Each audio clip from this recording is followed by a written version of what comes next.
हितोपदेश अध्याय 20। द्राक्षारस निंदक मद्य कलहकारी जे केही तो द्वारा भ्रांत हुए से ज्ञानवान नुहे। राजार भयंकरता सिंह गर्जन परी जे ताहांकर क्रोध जन्माए से आपणा प्राण विरुद्धरे पाप करे। विवादरु निवृत्त हेबार मनुष्यर गौरव मात्र प्रत्येक मूर्ख लोक कंदल करे। अलसुआ शीत सकाशु हल बुलाए नाही, एणु शस्य समय रे से खोजिले हे किछि पाए नाही। मनुष्यर मनर मंत्रणा गभीर जलतुल्य, मात्र बुद्धिमान लोक ताहा काढ़िब। अधिकांश लोक आपणा आपणा दयालुता प्रचार करती, मात्र विश्वस्त लोक किए पाई पारे। जो धार्मिक लोक आपणा सरलतारे आचरण करे, ताहा उत्तरे ताहार संतान गण धन्य हुअन्ति। जो राजा विचारसन रे बसे से निज चक्षु द्वारा मंद विषय सबु उड़ाई दिए। आम्हे आपणा मन निर्मल करिअछु, आम्हे आपणा पापरु परिश्रुत अटु, एहा किए कहि पारे। नाना प्रकार बटखरा व नाना प्रकार परिमाण उभय समान रूपे सदाप्रभुंकर घृणित। आपणार कर्म निर्मल व सरल कि नाही, एहा गोटिए पिला सुधा आपणार कर्म द्वारा आपणार परिचय दिए। शुणिबा कान व देखिबा आखि, एही दुहिंकु सदाप्रभु निर्माण करिअछन्ति। निद्रा को भल पाओ नाही, नहिले तुमे दरिद्र हेब। तुम चक्षु फिटाओ, तहिरे तुम्हे खाद्य परितृप्त हेब। किणिबा लोक कहे भल नुहे, मात्र आपणा बाटरे गला बेले दर्प करे।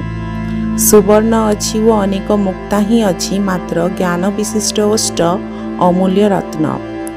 अपरिचित लोक पाई जे लगा हुए ताहार वस्त्र निय, पुणी जे केही विदेशी लोकंक निमंते जामिन हुए ताहाकु बंधक रख। मिथ्या अर्जित आहार मनुष्य को मिष्ठ लागे, मात्र पछे ताहार मुख गोड़ीरे पूर्ण हेब।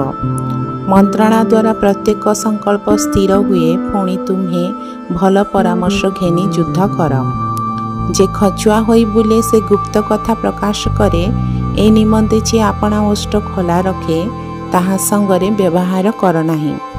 जे आपणा पिता कि आपणा माता को अभिशाप दिए, घर अंधार रे ताहार प्रदीप निभाजिब। प्रथमरे कौनसी अधिकार हठात मिली पारे, मात्र तहिर शेष आशीर्वाद युक्त हेब नाही। आम्हे अनिष्टर प्रतिफल देबा, तुम्हे एपरी कथा कह नाही। सदाप्रभुंक ठारे अनुसरण कर, से तुमको उद्धार करिवे। नाना प्रकार बटखरा सदाप्रभुंक घृणार विषय, पुणी अयथार्थ दंडी भल नुहे।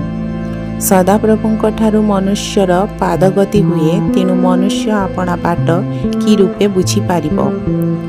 एहा पवित्र बोली हठात कहिबार, अमानत कला उत्तारे विचार करिबार मनुष्य प्रति फांद स्वरूप।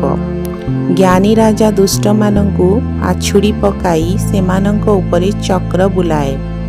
मनुष्यर आत्मा सदाप्रभुंकर प्रदीप, ताहा अंतराळस्थ सबु विषय अनुसंधान करे।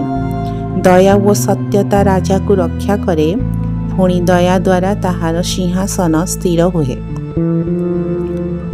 युवा मानंकर बड़ सेमानंकर भूषण, वृद्ध मानंकर पक्व केश सेमानंकर शोभा। क्षतजनक प्रहार मंदता परिष्कार करे, पुणी दंडाघात अंतरालय रे प्रवेश करे। प्रभु ए वाक्य रे आपण मानंकु आशीर्वाद करंतु।